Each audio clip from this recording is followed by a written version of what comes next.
I'm Brian Pilarski with Buy Insurance Better. Are your contents, your furniture, your clothing, things inside your home, are they insured at replacement costs, brand new if something goes wrong, or are they insured another way?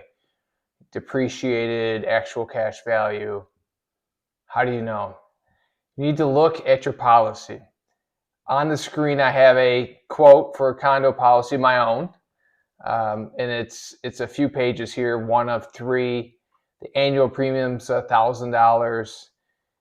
There's some limits there's two sections in the policy. There's physical, the property stuff. So we have some dwelling, some personal property, and then we have loss of use over here. Then we have liability, some pricing credits, some other things that get added to the policy. So you get base price plus changes, gets us to the final number. Okay, where's the rest? How do I know how it's insured? It doesn't tell you on the quote. You have to go to the policy. So let's pull the policy up. First thing you'll notice, there are 75 pages in this policy. The quote was 3. So there's a lot more to the policy. The policy will dictate what the insurance company will and will not pay for and how they will pay you.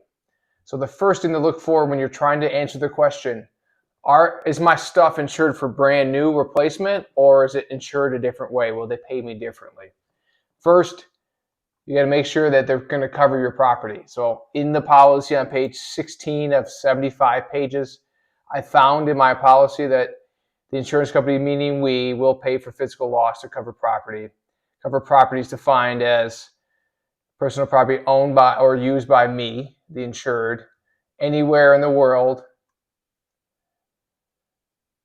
Others while the property is on the part of the resident premises occupied by the insured, and a guest resident employee while the property is in there. So basically, when other people have their stuff inside my place, if a resident employee, I don't have one, had their stuff here, that's covered property.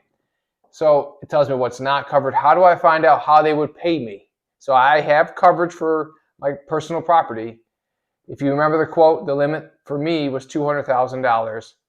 A round number in general is just a guess. So as you know, I'm guessing. I hope it's enough. I hope I'm not over-insuring. It's difficult. So I am scrolling through pages here. It's telling me what it wouldn't pay for. It's telling me some additional coverages it'll give me. It'll tell, so a credit cards, assessment. Sorry if this is making you dizzy. It talks about a variety of different specific scenarios. There's a lot in here. I still cannot find where they're going to pay me.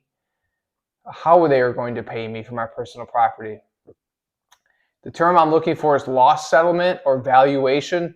So that means how they're going to pay, how they're going to settle the loss that I have between me and them. I'm just going to keep scrolling here. Some exclusions to all coverages, those are important. I'm on page 30 of 75. Remember, we started on page 16. So I'm 14 pages deep now, trying to find out how they're going to pay me. Conditions, my duties after a loss settlement. Here we go.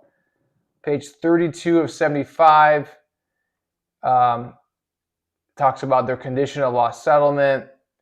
There's a note that it will not pay replacement costs or not pay for things that suffer a physical loss. I'm at the however. Any item that is not maintained or in good workable condition, it's outdated or obsolete, it's not being used, there's no practical value. So they're not going to pay for the junk in the basement. I get it. Just note that there's no profit to be made off that junk. Here we go. I finally found the answer on page 33 of 75. I started on page 16.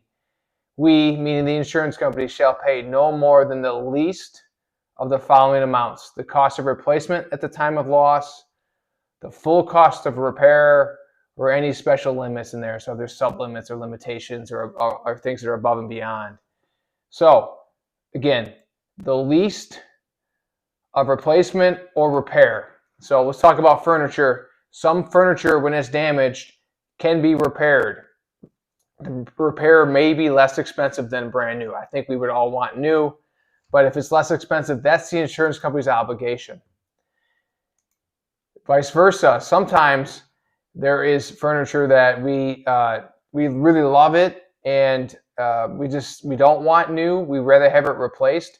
but because it's older parts, materials, labor, all these different things, maybe it's unique, the cost to repair it is actually more than the cost to replace it with something new today. So look at your policy, talk to your agent. Are your contents insured at replacement cost or cost to repair, or more commonly, are they depreciated? Make sure you know how your policy responds and talk about how you want it to respond and what changes you need to make to get that outcome that you desire. I'm Brian Polarski with Buy Insurance Better.